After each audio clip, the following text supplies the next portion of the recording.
to begin a career. A growing shift on campuses is pushing young graduates to treat entrepreneurship as a first career, not a later gamble. To examine how students today are thinking about placements, risk, and early entrepreneurship, we spoke to Shekhar Nair, coach, co founder, and managing partner at Upekha, an early stage accelerator and fund for Indian founders building AI software. His vantage point places him in a constant conversation with first time founders, including those deciding between a stable job and a serious idea. His observations offer clarity on what motivates young builders, the signals that matter, and the realities behind the choices they face. What changes have you seen in first time founders today compared to 10 years ago? A decade ago, most people started up after a few years at Infosys or Google, or maybe after an MBA. Today, founders are younger, bolder, and they're shaped by hackathons, YouTube, LinkedIn, X, and role models. Many come straight from Tier 1 and Tier 2 colleges and they are asking sharper questions. Can I build something globally relevant from day one? Or why should I wait 5 years to be ready? Technology diffusion, especially AI, has leveled the field. Among the founders you meet, how many decline placements or study abroad? Why do they do it? Quite a few have walked away from established company offers. Mostly the reasons are I do not want to work for someone else, or I had experienced this problem and I know I can solve it for a large market. So, the ones who are most likely to succeed are the ones who are addressing a problem they felt personally or saw repeatedly during an internship or research project. When a recent graduate wants to skip placements and start up, what tells you they are ready and what tells you it's just excitement? A signal that convinces me they are ready is when they have had a lot of conversations with real users and can tell clearly what problems they are solving and for whom. What sounds to me like excitement more than readiness. I have an awesome idea that I plan to build. So, ready founders are talking to users, excited ones are talking to investors or friends. What shifts in the startup ecosystem have made entrepreneurship feel like a realistic option for young Indians? We are in a golden window of ecosystem shifts that make entrepreneurship feel super realistic for young Indians today. So, technology diffusion means first time founders have as much knowledge as experienced founders because knowledge is easily accessible. There is also a significant increase in the capital ecosystem with incubators, early stage accelerators, and venture capitalists. 10 years ago, this ecosystem looked like a jungle that only experts could navigate. Today, it is a maze with visible entries and exits, with guides and resources along the way. In your experience, what early mistakes can skipping a placement more risky than make skipping a placement more risky than students expect? Most founders mistake starting up with succeeding in a startup. They do not realize this is a mission and a marathon and that you need to be ready to suffer through years of uncertainty to build a successful outcome. A significant percentage of startups do not get institutional funding. I see sharp graduates who have skipped their campus offers, super enthusiastic about their idea without any customer validation, burning their savings, building a fancy product, and struggling without product market fit or traction. How should a final year student decide between taking a job and pursuing a startup idea? I would ask them, is your startup solving a real pain for someone today? Or is it a cool idea in search of a problem? Have you validated it with any real users? Do you have a 12-month survival plan? Financially, if things do not work, I would tell them your idea may be strong, but if your conviction is not stronger and validated by users, and if you do not have co founders who are equally committed to struggle through several years of uncertainties, take the job, save capital, and come back when you are ready to go all in. So, this is about busting big myths about entrepreneurs. Most young founders struggle not because of ideas, but because they believe the wrong things about how startups work. So, one myth is entrepreneurs are born, not made. The reality is, most founders learn by trying small things, failing, and building skills over time. Then the second myth is you need a huge original idea before you start. Reality is many strong businesses begin as simple fixes to everyday problems.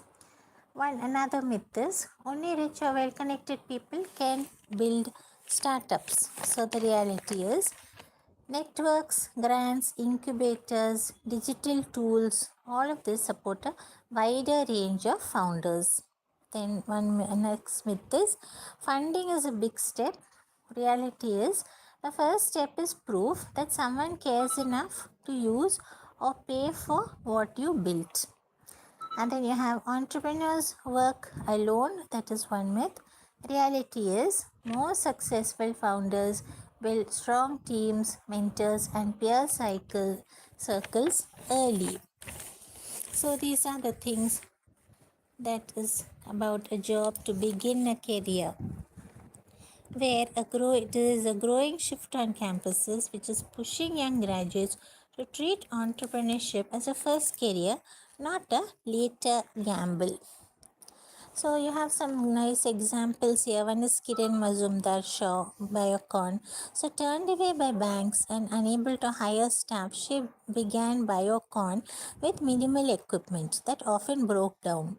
So those early technical and financial setbacks forced her to master the science hands-on and build processes robust enough to scale. And then we have Kalpana Saroj of Kamini Tubes. She took over Kamini Tubes when it was collapsing under debt and legal trouble. Reviving a failing company taught her how to negotiate, restructure, and rebuild from the ground up, turning a near dead enterprise into a profitable one. And then Kunal Shah of CRED, his first cashback venture, struggled to scale, but it revealed how incentives actually shape user behavior. So, those lessons became the backbone of free charges growth and later informed CRED's entire model of habit building and reward psychology. So there you see that why failures in your classroom.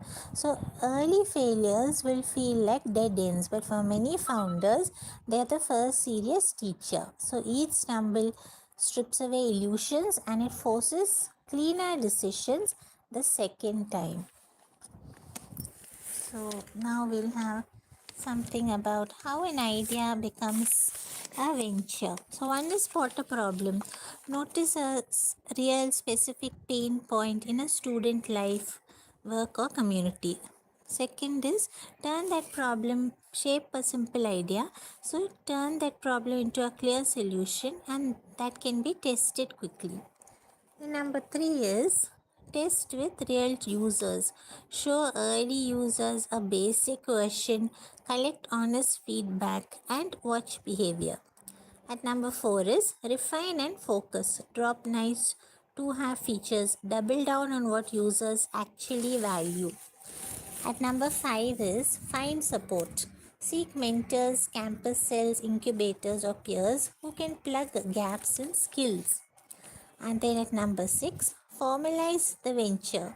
Choose a basic structure, set up accounts, track money, and write things down. And lastly, at seven is If it works, scale carefully. If it does not, pivot the idea or shut it and carry the learning to the next attempt. Now, there's another success story here for you. In 2020, two Mumbai teens, Adit Palicha and Kaivalya Vohra, were stuck indoors during the pandemic. During the pandemic time, during the COVID time, they were annoyed by slow deliveries. So they began by building small ventures like GoPool and Kirana Cart, which never quite found the right users. Instead of quitting, they kept the learning and rebuilt the idea from scratch as Zepto in 2021. The promise was simple: groceries delivered fast with reliability that college students and young professionals could trust. So, what started as a scrappy youth led experiment is now one of India's fastest growing startups, valued at around $7 billion and preparing for a public listing. The scale uh, may look dramatic, but the path was built on small tests, abandoned prototypes, and the decision to try again when earlier ideas stalled.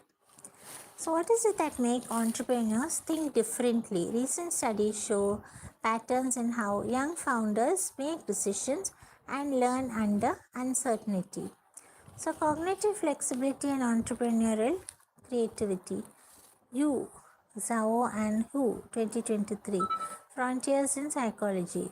Students who score high on cognitive flexibility show stronger entrepreneurial creativity because they notice opportunities faster and they trust themselves to act on them.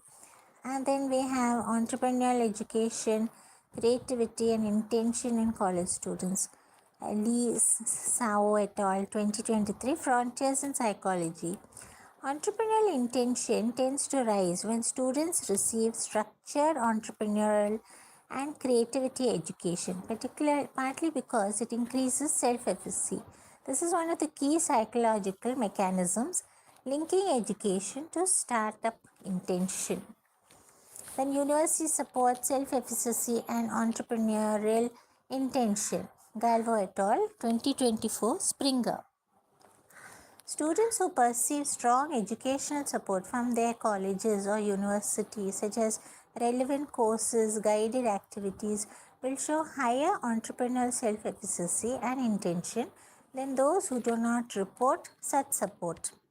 Shifting mindsets in university students. Xanthopoulou et al. 2024 MDPI. Education and peers repeatedly appear as a major factor in students' entrepreneurial intention, suggesting that courses and entrepreneurial role models can play a very decisive role in whether students see starting a venture as a real option. So, the difference between a promising idea and a functional venture often will come down to 5 skills that students can build long before they launch anything. One is essential, these are essential skills: adaptability, resilience, risk sense, execution, discipline, communication. Under adaptability, comfort with changing plans when new information or feedback arrives. Under resilience, the ability to handle rejection, slow progress, or failure without quitting the game. And then we have risk sense, judging which risks are worth taking, which can break if they go wrong. And then you have execution discipline, translating ideas into small daily actions, even when motivation dips. Then communication, explaining the idea clearly to users, teammates, mentors, and investors. Now we'll have college to CEO, how campuses are building startups in India. So under startup, Kartikeya S examines how today's campuses are evolving beyond books, classes, and exams, offering structures that help students test ideas, find mentors and teachers, and take their first entrepreneurial steps. So many will now enter college aiming to create startups alongside placements, using support to turn ideas into businesses. So, idea testing. Many colleges and universities, including the IITs, IIMs, ISB Hyderabad, SRM University Chennai, and Christ University Bengaluru, host hackathons, pitching competitions, and entrepreneurship events, both intra and inter campus. So, these help students validate ideas quickly, gain feedback, and connect with peers and industry professionals who can refine their approach. Then, incubation and mentorship. Many colleges have dedicated e-cells and incubation centers. Institutions such as IIT Bombay's SIGN, IIM's Bangalore's NSRCL, T Hub in Hyderabad, STPI centers, and Union Government backed Atal Incubation Centers, which is AICs. All of this offers structured mentorship, technical resources, and also access to experienced founders or teachers also. So, alumni entrepreneurs, guest lectures, and industry visits will help the students build practical knowledge and find long-term mentors and teachers. Finally, we have funding pathways. So, some colleges often offer seed grants through the Ministry of Education's ICC framework or the Startup India's initiative. So, alumni networks can open doors to angel investors and micro grants. State governments like Kerala, Gujarat, Karnataka, Telangana, all of them provide innovation vouchers, soft loans, and early state support, creating multiple pathways for early funding. Then finally, we are coming to the last part of today, which is two journeys, one decision, startup. So Amrita Sabath is an example here of Sabath Exports Private Limited.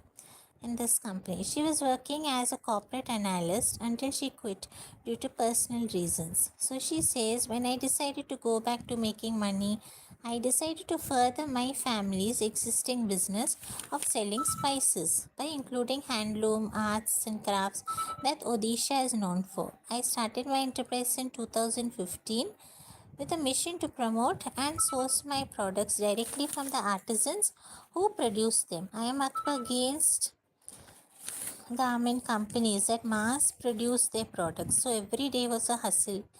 We were also surprised by the extent of fake artisanal products in the market. A supplier once provided us with products that appeared to be Odisha art and craft works but were made in China.